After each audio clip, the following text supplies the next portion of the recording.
Assalamualaikum warahmatullahi wabarakatuh. Kami dari kelompok 8. Jadi pada kesempatan kali ini kami ingin menjelaskan tentang input dan output nilai untuk variabel dalam bahasa C. Berikut adalah nama-nama anggota dari kelompok 8. Mari kita masuk ke penjelasannya. Apa itu input dan output dalam bahasa C? Input adalah data atau kumpulan yang kita masukkan ke dalam program yang dibutuhkan untuk keperluan membuat sebuah informasi. Output adalah hasil informasi yang dapat dari pengolahan data inputan. Fungsi input pada bahasa C pada Library include stdio.h. Fungsi scanf. Fungsi scanf adalah fungsi untuk pengambilan input dari keyboard. Yang pertama ada %C untuk membaca sebuah karakter, dan yang kedua ada %S untuk membaca sebuah string. Yang ketiga ada %I dan %D memiliki fungsi yang sama, yaitu membaca sebuah bilangan bulat. Yang keempat ada %F dan %E untuk membaca sebuah bilangan pecahan. Dan yang kelima ada %O untuk membaca sebuah bilangan oktal. Yang keenam ada %X untuk membaca sebuah bilangan heksadesimal. Dan yang terakhir ada %U untuk membaca sebuah bilangan tak bertanda. B. Fungsi gets. Fungsi gets berguna untuk mengambil input dalam satu baris. Fungsi gets ini tidak memerlukan format seperti scanf. C. Fungsi getChar. Fungsi getChar berguna untuk membaca data yang bertipe karakter. Selanjutnya ada fungsi output bahasa C pada library include stdio.h.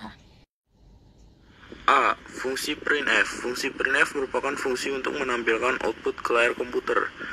B. Fungsi puts. Fungsi puts merupakan fungsi untuk menampilkan output ke layar komputer. Perbedaan dengan fungsi printf, yaitu fungsi puts tidak memerlukan format. Jadi untuk membuat baris baru tidak memerlukan /n seperti fungsi printf. Dan ini contoh fungsi output menggunakan printf. Yang pertama itu kita masukkan dulu library include stdio.h yang sudah dijelaskan di awal tadi. Selanjutnya kita akan menggunakan fungsi inMain atau integer main, yang dimana inMain ini merupakan salah satu fungsi yang wajib dipakai dalam bahasa pemrograman ini untuk menunjukkan hasil akhir dari main. Nah, itu tentang fungsi outputnya, yaitu printf. Jadi di sini kalian bisa bebas mau mengeluarkan kalimat apa saja, dan itu caranya kita cuma kayak buka kurung, tanda petik, tulis kalimat yang kalian inginkan, setelah itu ditutup dengan titik koma. Nah, jika ingin mengeluarkan nama, kita dapat menggunakan fungsi %D, yang dimana %D ini untuk membaca sebuah bilangan bulat. Dan selanjutnya jika kalian ingin memunculkan karakter berupa huruf atau kata-kata itu, kita bisa menggunakan %S, yang dimana %S ini dapat digunakan untuk membaca sebuah string.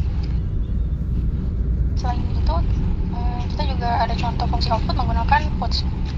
Langkah-langkahnya itu sama, cuman dibedain di penulisan fungsinya itu puts, sama tidak usah pakai /n seperti fungsi printf tadi, karena fungsi puts ini tidak perlu menggunakan format lagi seperti printf, dan hasilnya seperti di samping.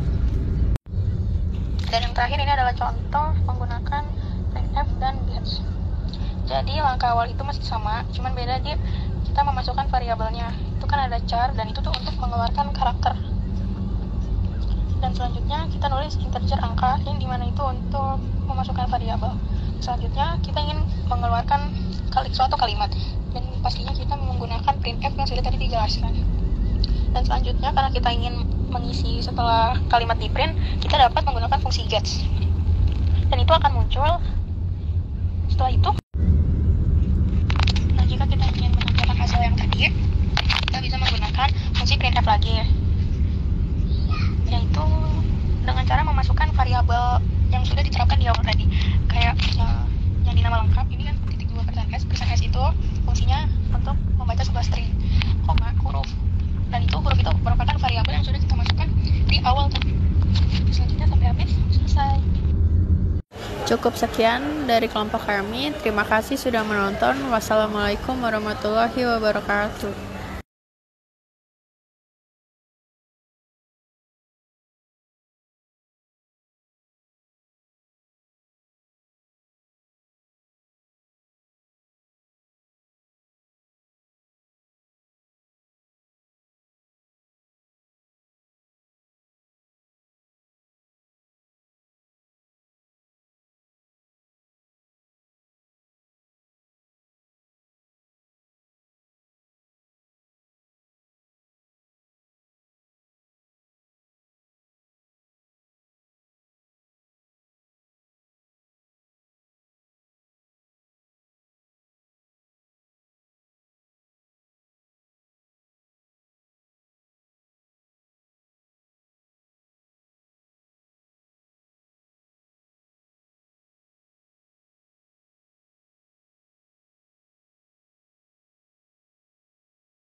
Cukup sekian dari kelompok kami.